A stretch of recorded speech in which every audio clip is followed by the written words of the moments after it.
Alright everyone, welcome back. And well, if you're watching this video, you probably know maybe what it's a little bit about. So today, it's kind of a sad day. We've owned this Jeep for 10 years now plus, and she's always treated us really good. And it went from, starting out from just being my daily. I picked it up for 500 bucks. And I drove it back and forth to work and all that, picked the kids up. And then it evolved to, we started doing some trips up in Michigan where we just do family mushroom hunting, hitting some dirt trails. And then, we took it onto the dunes a little bit. We started doing a little Silver Lake action, and then we started, rallying it through the woods and all that. Up there on our trails at nighttime that you see some of the shenanigans we do. And then it kind of evolved to more where we want to do some off-roading on some of our pit bike trips. And it kind of just took off from there. So we had last year's Haspin trip that we took it on, and then we had this year's spring Haspin trip that we took it on, and then we had our big rush trip where you see that we put a lift on this thing, we souped it up, blah blah blah. Took it on that.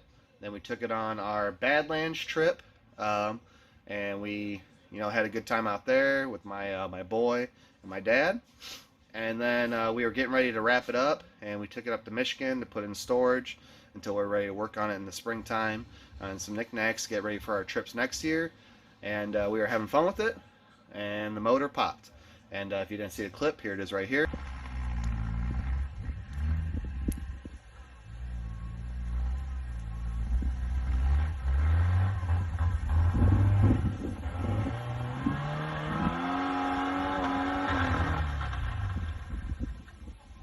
And people say well, I say it's like it kind of like the motor never gave us technically any signs of something gonna happen. Not that couldn't happen. The motor has over 200,000 miles on it, and we've definitely rallied her hard and we just had fun with it. So I'm not even mad if this motor is blown up, but we redlined her and all that. The motor was solid, didn't make any noise, ran great, fired up, didn't burn any oil. It was definitely a really good runner. So for it to let loose like that, I mean, things happen, and that's just the name of the game. But I am definitely curious to see what happened to this thing. Alright guys, here's the moment of truth as far as drain the oil. See if we get any shimmer or anything. We'll see what happens. Oh, that does not look good. That looks milky. Oh, that's not good. Oh, well. Oh, shoot. Look at, it's all water in there. Ah. Oh, there's your answer. Oh, man. Something happened. Yep. Well, no need to pop the timing chain cover off, because that's telling us right there. That's what happened. I knew that that motor was just fine, but I'm going to stop her filling up too quick. Oh, man. You know what? And it's not like I didn't see the warning signs. The thing always cooled a little weird.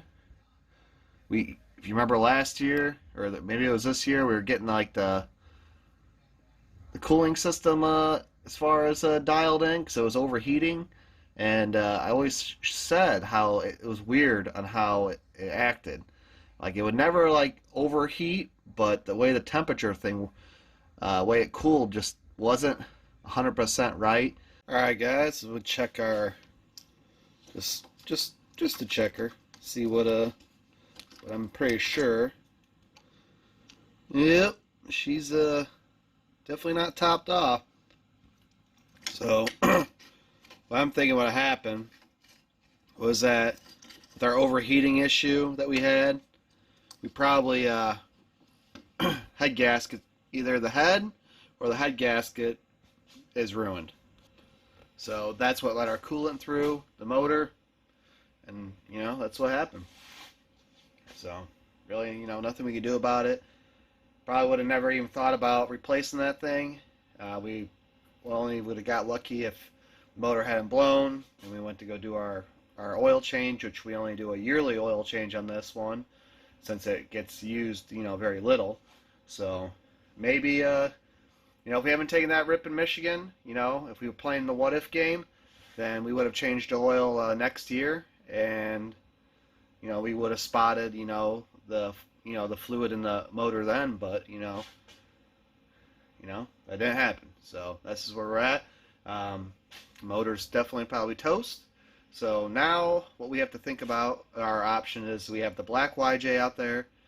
It has the same motor, and as much as it'd be cool to put like the V8 and old patches here, it just wouldn't be reasonable as far as amount of money and how long that we really do. We don't expect patches to last forever. The reason why she's called patches because we constantly are adding, to the frame, reinforcing it, but in the end, it's still a rusty old frame, rusty old Jeep, and definitely could be way more solid. But she's definitely did good. She's been good to us these years. So our goal would be to pull that motor out of the black YJ, put it in patches, hopefully be able to run patches for maybe another year or two, depending on what happens. Could only we didn't know the motor was going to pop, but you never know what's going to happen. I thought it would have been the frame that would have gave on this thing, but obviously it was the motor. So we don't know exactly what we're going to do yet. We're reaching out to a couple options, but that would be one. What's going to happen though is it's going to put our limit. We had a whole set of plans for the CJ, and that's just going to get put on hold. As much as I like the CJ, it's really fun to drive, but it is still a drivable Jeep. It still runs great. Motor's great, good in that thing. We had a whole different setup we wanted to do with the motor, but we wanted to put a whole new block in there. But with everything going on with all these Jeeps, and even time-wise as far as getting everything done, that's just not going to happen. So CJ is a whole different story, another video. We'll talk about that more. So for now, what we're going to probably say is that patches will get the motor from the black YJ, and then the black YJ will get a Chevy V8 setup. But for now, patches still got some life in her, I think. I hate to see this Jeep go. She's just got so much character to her. And one of the things that my dad had kind of, mentioned was when he got in this thing, he's like, wow, this is definitely a mud Jeep, because, well, you can look, interior's covered with mud, gauges, it's not something we have to worry about when we go out in the woods, whether it's body damage or anything. We could do anything in this Jeep and we won't worry about it. So that's why we're kind of devoted to still keeping this thing running. I love this Jeep being part of our videos and all that. I think it shows a lot of character, and it kind of shows, like I've said before, it's just you don't need a lot of money to go out and have fun. You put the work in the garage and you can make stuff like this last and keep on having fun. So, plus, we don't want to give up our old hood stack yet. So, yeah, that's kind of where we're at.